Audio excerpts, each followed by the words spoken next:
So that is Zorawar Singh, a jump rope athlete, and rope jumping was recognized as a sport with funding from the Ministry of Sports all the way to 2017 before it was de-recognized. And right now, Zorawar Singh, who is a world champion when it comes to rope jumping, is trying to not only come back into the sport in the Asian Championship that's coming up, but also bring about recognition of rope jumping in India. So let's give a warm welcome to Zorawar on the Doordarshan Morning Show. सत श्री अकाल sir.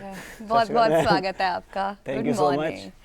Well, we've just seen you agility, strength, flexibility, mobility, everything on point. But why skipping rope? ये जब jump rope की आपकी शुरुआत कैसे हुई और particularly इसी sport को आपने क्यों चुना? बेसिकली पहले मैं एथलेटिक्स के अंदर था, मैं डिस्कस थ्रोअर था. तो ड्यूरिंग ट्रेनिंग हम वर्टिकल थ्रोस करते थे. डिस्टेंस बढ़ाने के लिए हम ग्रेविटी के अगेंस्ट ट्रेनिंग करते थे. तो डिस्कस मेरी लोअर बैक पे लग गई थी एक दिन. तो मतलब चक्कर आ गए थे फेंकने के बाद, और बैक पे एकदम से जैसी डिस्कस आई मैं थोड़ा डाउन करा तो बैक पे लगी. तो थोड़ी इंजरी के बाद हम स्टेडियम्स में जाते थे. छत्रसाल स्टेडियम हो गया दिल्ली के अंदर, जो अलग अलग स्टेडियम्स हैं और भी. तो वहाँ मैंने देखा था लोग स्किपिंग करते थे. तो मेरे सर ने कहा कि रीहैब के लिए, स्लिप डिस्क इंजरी की रीहैब के लिए मैंने स्किपिंग को ऑप्ट करा था. बट धीरे धीरे उसमें इतना इंटरेस्ट आता गया कि रोज़ जैसे पहले सीखना था स्टार्टिंग में, फिर रोज़ एक के बाद एक न्यू स्किल्स, न्यू स्टेप्स मैंने देखा हुआ, तो बहुत इंटरेस्ट बनता गया. तो अपने स्कूल के अंदर फिर मैंने ही शुरुआत करी थी अपनी गेम की. तो जोरावर जी, जो हम स्किपिंग की बात करते हैं विद स्पोर्ट्स, यूजुअली बॉक्सिंग की याद आती है कि वेट तोड़ने के लिए आप स्किपिंग करते हो बाय वेयरिंग स्वेटर्स, ताकि आप अपने वेट क्लास में जुड़ जाओ. पर यहाँ पे you are a professional rope jumper, और यहाँ पे इस क्रिएटिविटी, इस क्रिएटिव रोप जंपिंग में आप कैसे जुड़े? मैं पहले तो जैसे मैंने बताया ना कि मैं एथलीट्स को देखता रहा दिल्ली के अंदर ही. से स्टेट लेवल कैंप्स लगे होते थे, कभी कभी नेशनल लेवल्स. एक ही स्टेडियम के अंदर काफ़ी सारे स्पोर्ट्स खिलाए जाते थे, तो वहाँ दिखती थी चीज़ें. बट उसके बाद मैंने बाहर की वीडियोस देखी. जैसे मैं स्किपिंग के स्टंट्स में इंटरेस्ट बना ना, तो बाहर यूट्यूब वगैरह पर हम बाहर की इंटरनेशनल अमेरिकन प्लेयर्स की वीडियोस देखते थे. तो देख के बहुत इंटरेस्ट आता रहा, ये कैसे कर रहा है, रोप कहाँ से निकल रही है, कैसे होगा. उसको स्लो मोशन करना डाउनलोड कर करके, तो धीरे धीरे इंटरेस्ट बनता जाता है एक चीज़ के अंदर. हम घुसते हैं ना, तो बहुत मज़ा आने लगा, और उसको फिर मैंने एज अ कैरियर चुन लिया. बिल्कुल. और कितने स्विफ्टली और एजिलिटी से आप ये कर लेते हैं, तो इसकी ट्रेनिंग किस तरह से की जाती है? इसमें ट्रेनिंग देखिए सभी स्पोर्ट्स के अंदर काफ़ी हार्ड रहती है. नॉर्मली वार्म अप से स्टार्ट होती है, उसके बाद बेसिक हमारी फिटनेस, एजिलिटी वगैरह पे वर्क होता है. उसके बाद हमारी आती है बिल्कुल कोर ट्रेनिंग. जैसे हर स्पोर्ट्स की अपनी अलग होती है. इसके अंदर हम अगर जैसे मैं स्किपिंग के अंदर स्टेमिना के लिए जाऊँ, तो रनिंग का स्टेमिना अलग होता है हमेशा, साइकिलिंग का अलग, स्विमिंग का. तो स्टेमिना के लिए भी हम 3-3 घंटे कॉन्टीन्यू स्किपिंग करनी पड़ती है. नॉर्मली बंदा शायद 5 मिनट भी नहीं कर पाता, तो उसमें स्टेमिना बनाना पड़ता है. उसी के लिए स्पीड के लिए हमें बहुत स्पीड सेट्स लगाने पड़ते हैं. फ्री स्टाइल के लिए प्रॉपर जिम्नास्टिक मूव सीखने पड़ते हैं. और जिम्नास्टिक मूव में फिर भी एक टाइम पे बंदा कर लेता है, बट जब उसके अंदर हम रोप निकालते हैं, अगर गलती से भी रोप पैर पे अटक जाए तो सीधा बॉडी गिरती है. आप कितने भी परफेक्ट हो जिम्नास्टिक मूव में, किसी मूव में, बट जहाँ रोप अटकती है वहाँ आप कुछ नहीं कर सकते. तो काफ़ी रिस्की रहता है ये. You need to be very focused all the time. Yes, and timing is clearly very important. अभी आप मुझे सिखा रहे थे किस तरीके से रोप पकड़ना है and to skip as well. अपने बैकग्राउंड के बारे में बताइए रिगार्डिंग कि आपकी स्कूलिंग कैसे हुई है, और अपने कोच के बारे में बताइए, अपने मेंटर के बारे में बताइए जिन्होंने आपको मोटिवेट किया इनटू दिस स्पोर्ट. मेरी schooling Guru Nanak public school Pitampura से है, और मेरे वहाँ पे कोच थे प्रदीप राणा सर और एक उमिंदर सिंह सर थे. बट मोस्टली कोचिंग मेरी प्रदीप राणा सर ने करी थी. पहले वो एथलेटिक्स के अंदर मुझे काफ़ी सपोर्ट करते थे. मैं डिस्कस थ्रोअर था. मैं आपको काफ़ी पतला लग रहा हूँ क्योंकि मेरा स्पोर्ट ऐसा है, मैं काफ़ी कैलोरीज बर्न करता हूँ, पतला रहता हूँ. पहले मैं अच्छा मस्कुलर रहता था, क्योंकि डिस्कस थ्रोइंग के लिए आपको मस्कुलर बॉडी चाहिए होती है. मेरे सर मुझे मतलब वो सर मतलब नॉर्मल पीटीआई होते ना, सिर्फ स्कूल में नॉर्मल पीटीआई लेते थे, वैसे नहीं थे. वो सुबह मेरे को 6 बजे बुलाकर अलग ट्रेनिंग कराते थे. उसके बाद स्कूल में स्टे बैक करा के या अपने घर के पास ग्राउंड्स में बुलाकर ट्रेनिंग कराते थे. कभी मेरे पास शूज़ ना हो, कुछ हो, हर चीज़ की हेल्प करते थे. आज तक वो मेरे साथ कनेक्टेड है. हर वीक मेरी उनसे बात होती है. आज भी पूछते हैं कि जोरावर कैसा चल रहा है, क्या चल रहा है. नॉर्मली आज भी वो स्कूल के अंदर अभी है, हमारे पीटीआई हैं, बट मेरे लिए वो सब कुछ है. हमारे लिए हमारे कोच सब कुछ होते हैं. एक अच्छे गुरु के सानिध्य में रह के सीखना आपको बिल्कुल ट्रांसफॉर्म कर देता है. वेल, अगर बात की जाए इस खेल के इवेंट्स की, जैसे अब इसके क्या क्या नेशनल और इंटरनेशनल लेवल पे इवेंट्स होते हैं? इसके इवेंट्स सभी जगह पर है, जैसे इंटरनेशनल लेवल पे वर्ल्ड चैंपियनशिप्स होती है, एशियन चैंपियनशिप्स होती है, नेशनल लेवल पे हम जाएंगे तो सीनियर चैंपियनशिप होती है, जूनियर चैंपियनशिप होती है, सब जूनियर, और स्कूल लेवल पे स्कूल नेशनल्स होते हैं, कॉलेज लेवल पर इंटर यूनिवर्सिटीज़ होते हैं। तो जैसे बाकी स्पोर्ट्स है उसी की तरह ये एक स्पोर्ट है। इसके अंदर वास्ट काफ़ी सारे इवेंट्स होते हैं। अगर आप अंदर जाएंगे, जैसे एथलेटिक्स के अंदर आपके रनिंग इवेंट्स होते हैं, थ्रोइंग इवेंट्स होते हैं, अलग अलग होते हैं। इसके अंदर वैसे स्पीड इवेंट्स हैं, फ्री स्टाइल इवेंट्स हैं, टीम इवेंट्स हैं, रिलेस हैं। तो एक बार बंदा घुसा तो काफ़ी इंटरेस्टिंग चीज़ है ये। राइट। तो आप अर्जुना अवार्ड के लिए नॉमिनेट किए गए थे, देन व्हाट हैपेंड? 2016 के अंदर मैं पोर्चुगल गया था वर्ल्ड जंप रोप चैंपियनशिप खेलने। उससे पहले मैंने काफ़ी साउथ एशियन वगैरह भी खेले थे, तो नेशनल तो खेल ही चुका था पहले। बट उसके बाद मेरा नाम अर्जुन अवार्ड के लिए हम नॉमिनेट करते हैं ना, अपने अपने एथलीट्स के जो फेडरेशन नॉमिनेट करते हैं। मैं 2016 के नॉमिनेशन के लिए गया था। मैं फर्स्ट एथलीट था जंप रोप के अंदर कि 2017 में मतलब पूरे चांसेस थे कि शायद मिलेगा वो अवार्ड। और 29 अगस्त को सबका वेट होता है, हमारा स्पोर्ट्स जो होता है इंडिया का, वहाँ मेरे को था कि अवार्ड मिलेगा। बट मई 2017 के अंदर जो लेटर आया था मिनिस्ट्री का कि हमारी जो गेम है ministry of youth affair and sports से बाहर हो चुकी है। एकदम से हर मतलब सभी एथलीट्स को, सिर्फ मेरे को नहीं झटका लगा कि जैसे आज विराट कोहली या किसी को कह दिया है कि कल से आपकी गेम माने ही नहीं है हमारी कंट्री में। तो वो बहुत दुख भरी कहानी थी। पहले हम मस्ती में करते थे कि हाँ मेडल लेकर आएंगे, ये करेंगे। अब जो है ना वो फिर दिल पे लग गई थी वो चोट, अगर कह सकते हैं तो आगे की प्रेपरेशंस कैसी हैं अभी, ताकि आप जो है इस स्पोर्ट को आप प्रोमिनेंस मिलाए? क्योंकि जो एवरेज जो एक मेन्यू होता है किसी स्कूल के जो स्पोर्ट्स वो प्रमोट करता है, उनके भी कुछ लिमिटेशंस होती हैं। वहाँ पे रोप जंपिंग नज़र नहीं आता। अभी धीरे धीरे सभी लोग लगे हुए हैं इसको प्रमोट करने में। जैसे स्कूल नेशनल्स वगैरह में आज भी ये गेम है। Ministry of youth affair and sports authority of India जो साई हैं, वो उनकी रिकॉग्निशन के लिए ही मैं भी उस टाइम से और मेरा जो पूरा ग्रुप है स्किपिंग का, और काफ़ी सारे लोग हैं इंडिया के अंदर जितने भी प्लेयर्स हैं लगे हुए हैं। और इतने सालों से मैंने भी सोचा, जब मैं पोर्चुगल गया था तो मैं वहाँ पे मेरी 4th प्लेस आई थी। तो मेरे को था कि यार जो फर्स्ट आ रहे हैं ये कैसा क्या करते हैं, उनकी वीडियोस देखी और मेरे को था कि 2017-18 में जाके उनको हराऊंगा जाकर। बट जब गेम मिनिस्ट्री से बाहर हुई ना, तो फिर हमें स्पॉन्सर्स भी नहीं मिलते, गवर्नमेंट सपोर्ट नहीं मिलता। तो फिर मैंने गिनीज वर्ल्ड रिकॉर्ड्स वगैरह देखे कि रिकॉर्ड ही तोड़ेंगे अब। तो 2018 के अंदर से मैंने रिकॉर्ड्स तोड़ने शुरू कर दिए थे कि इंडिया का नाम भी होगा, हमारा गेम भी उठेगा। उसके मेरे नाम पे अभी 17 गिनीज वर्ल्ड रिकॉर्ड्स हैं।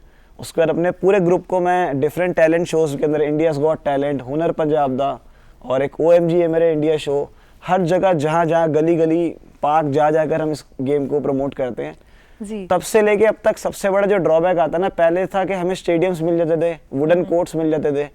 बट जब गेम रिकॉग्निशन नहीं होती ना, हमें पब्लिक पार्क्स मिलते हैं कभी जहाँ जाके, कभी वो लोग कहते हैं यहाँ मत खेलो वहाँ मत करो।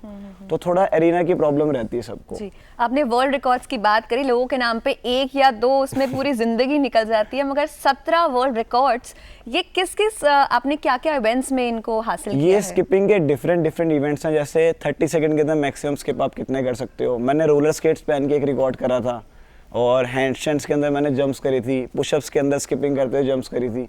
तो ऐसे डिफरेंट रिकॉर्ड्स जो थे बाहर के प्लेयर्स के, वो भी मैंने ब्रेक करे थे।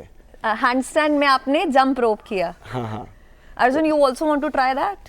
Yes, you want me to do Kathak, Bharatnatyam, and now rope jump jumping as well. Yes, why not? करके जाएंगे सर एक साथ। Of course, शो में नहीं कर सकते, बट शो के बाद जरूर कर सकते हैं। तो इंडियाज गॉट टैलेंट आपने पार्टिसिपेट किया है, आई थिंक 10 बार किया होगा, और what has been the outcome? मैं 2013 से ऑडिशंस देता आ रहा था, और सिर्फ मैं ही नहीं, स्किपिंग के कितने सारे ग्रुप्स हैं इंडिया के अंदर, सभी ऑडिशन दे रहे। सबको था कि इस स्पोर्ट को भी एक बार, जैसे डांस दिखता है वहाँ पर और कितने सारे जूडो वगैरह के सब आते हैं, सबको था कि इस स्पोर्ट को भी दिखाना है। तो सभी ग्रुप्स लगे हुए थे, तो मेरा भी ड्रीम था। तो 2022 के अंदर हमारा वो ड्रीम पूरा हुआ था, और हमारा पूरा group jump rope fusion crew हम इंडियाज गॉट टैलेंट के अंदर गए थे, और बहुत ही अच्छी परफॉर्मेंस रही थी वहाँ पर हमारी। जोरावर जी, एक खेल के 2 एस्पेक्ट्स होते हैं। एक, आप कोई खेल खेलते हैं for the sake of playing it, and there is another thing, finances are associated with it, कि आप उसको मोनेटाइज कैसे कर पाते हैं। तो अगर जंप रोप की बात करें तो इसको मोनेटाइज किस तरह से किया जाए? जैसे कोई हमारा व्यूअर है who would like to join this as a sport, also at the same time want to make money out of it, तो वो किस तरह से संभव है? आज की डेट में सोशल मीडिया बहुत बड़ा रोल प्ले कर रहा है। तो जितने भी लोग देखेंगे, योगा वगैरह है और काफ़ी सारी चीज़ें हैं, जूडो के प्लेयर्स हैं, तो लोग वहाँ पर आके टीचिंग्स दे रहे हैं। हम अपने ट्यूटोरियल्स बना सकते हैं लोगों को सिखाने के लिए। बहुत लोगों को होता है कि हाँ यार कोई सही बंदा मिले बताने वाला, क्योंकि बहुत सारे लोग होते हैं without certification they are teaching everything. तो अगर आपको नॉलेज है, बस उस नॉलेज से आप बहुत चीज़ें कमा सकते हैं। मेरा तो ये मानना है, हम किताब किस लिए पढ़ते हैं, पढ़ाई किस लिए करते हैं, बिल्कुल। वो नॉलेज को अगर हम बांटेंगे तो यू कैन मेक मनी। तो अपने फेडरेशन के बारे में बताइए कि अबाउट दिस यूनिक स्पोर्ट, क्योंकि फेडरेशन की काफी भूमिका रहती है for the promotion of any sport in anywhere. अपने फेडरेशन के बारे में बताइए। एक्चुअली इंडिया के अंदर जो डिस्प्यूट था, फेडरेशन के रिगार्डिंग बात करूँ, जो मेजर प्रॉब्लम है इंडिया के अंदर, सिर्फ इंडिया के नहीं, काफ़ी सारी कंट्रीज में होती है और काफ़ी सारी स्पोर्ट्स में होती है। मल्टीपल फेडरेशंस बन जाती है कंट्री के अंदर। That is the main dispute कि गवर्नमेंट उसको इतना मतलब सीरियसली नहीं लेती। अगर आप मल्टीपल फेडरेशन जाएंगे, और मैं आज अगर गवर्नमेंट ऑफिशियल के पास जाता हूँ कि अनुराग ठाकुर जैसे हमारे स्पोर्ट्स मिनिस्टर हैं कि सर मेरी गेम अप्रूव करिए, दिस इज़ माय फेडरेशन, अगर मैं फेडरेशन का हेड भी हूँ तो he will consider it. Then you came to him, you go there, sir मैं ये स्पोर्ट्स चला रहा हूँ, ऐसा हूँ मैं, ऐसे यहाँ ऐसे एफिलेशन है, तो he will get doubt and then ma'am goes. एक से ज्यादा फेडरेशन नहीं होना चाहिए, एक ही बिल्कुल। फेडरेशन होना चाहिए, नेशनल फेडरेशन जो है। Yes, that is the major problem I think in India we are facing. तो इंटरनेशनली आप कैसे पार्टिसिपेट करते हैं, क्योंकि उनको भी रिकॉग्नाइज करना पड़ता है। इंटरनेशनली ये है, जैसे इंटरनेशनल जंप रोप यूनियन है, वो jump rope federation of India को रिकॉग्नाइज करता है। सो ही jump rope federation of India is the body who is capable of taking all the athletes at international level. But India के अंदर काफ़ी अलग चीज़ें हैं। दूसरी जो फेडरेशंस हैं, दूसरी फेडरेशन कोई स्कूल नेशनल करा रही है, कोई क्या है, तो हमारी इंडियन गवर्नमेंट को इतनी नॉलेज नहीं रहती कि किस तरीके से काम करना, और काफ़ी सारे पॉलिटिकल चीज़ें होती हैं उसके अंदर, ना ही घुसे तो बढ़िया है। तो अगर अभी बात करें भारत के स्तर पे, अगर इंटरनेशनल लेवल पे बात करें, which are the top teams if you talk about jump rope, और भारत का स्तर अभी कहाँ पे है? एक्चुअली मैं जो इंडिया का टैलेंट देखता हूँ, अपने साथ के एथलीट्स का देखता हूँ, आई थिंक हम किसी से कम नहीं है, और वर्ल्ड पे I think first second third position के अंदर हम लाने लायक हैं। बट इंडिया आज तक कभी नहीं लाया। मेरा भी एक ड्रीम है कि जब मैं 2014, मैंने बताया 2016 के अंदर मैं पोर्चुगल गया था, वहाँ पे जब जो फर्स्ट आता है ना एथलीट, तो जब वो खड़ा होता है और उस कंट्री का नेशनल फ्लैग ऊपर जाता है और जब नेशनल एंथम बजता है, मेरा भी ड्रीम है कि इंडिया का नेशनल एंथम वहाँ बजे। मेरे स्पोर्ट्स में आज तक ये चीज़ नहीं हुई। रीज़न ये रहता है कि जैसे आपने पहले क्वेश्चन कंप्लीट कर, तो मैं आपने कहा था कि कौन सी कंट्रीज टॉप पर हैं। अमेरिका सबसे टॉप पे चलती है, चाइना है, कोरिया है, जापान है, ऑस्ट्रेलिया है, these are the top countries. But इन्हीं के जो टॉप प्लेयर्स हैं वो कॉम्पीट करने आते हैं वहाँ पर। बट इंडिया के अंदर जो बिल्कुल बेस्ट प्लेयर्स हैं वो नहीं जा पाते। सबसे बड़ा रीज़न फाइनेंशियल इशूज़ आ जाते हैं, स्पॉन्सरशिप नहीं मिलती उन्हें, डाइट वगैरह नहीं मिलती, बहुत चीज़ें होती है। बट इंडिया से कभी कभी ऐसे प्लेयर्स चले जाते हैं, शायद उनका फाइनेंशियल बैकग्राउंड बहुत अच्छा होता है या पीछे से सपोर्ट होता है, दे गो टू रिप्रेजेंट इंडिया। अच्छी बात है, इंडिया रिप्रेजेंट हो रहा है, बट वो कम्पीट नहीं कर पाते एक्चुअल में। आप खुद सोचिए, अगर क्रिकेट का वर्ल्ड कप हो रहा है और आप विराट कोहली और अच्छे अच्छे प्लेयर्स को बिठा देंगे पीछे, सो वी कांट। तो आप भी ट्रेनिंग देते हैं प्लेयर्स को, जो नए यंग बडिंग प्लेयर्स हैं जो इस स्पोर्ट में वेंचर करना चाहते हैं, you also train them? Yes, मैं मोर देन 500 प्लेयर्स को, तो शायद 1000 प्लेयर्स को ट्रेन कर चुका हूँ। और मैं मतलब अगर कोई सीखना भी चाहे, मैं दर्शकों से भी यही कहूँगा कि अगर किसी के पास 1 रुपये ना भी हो, कि मैं अपना बैकग्राउंड सोचते हुए और सभी एथलीट्स को सोचते हुए मैं फ्री ऑफ कॉस्ट ट्रेनिंग दे सकता हूँ। जहाँ मैं रहता हूँ मेरे घर के पास आके पीतमपुरा आकर कोई भी सीख सकता है। तो अभी आप 24 साल के एथलीट हैं, आपने काफ़ी कुछ ऑलरेडी अचीव कर रखा है। ये जो स्पोर्ट है अभी, जो अगर कोई युवा खिलाड़ी इसको अडॉप्ट करना चाहता है, उसकी थिंकिंग क्या है?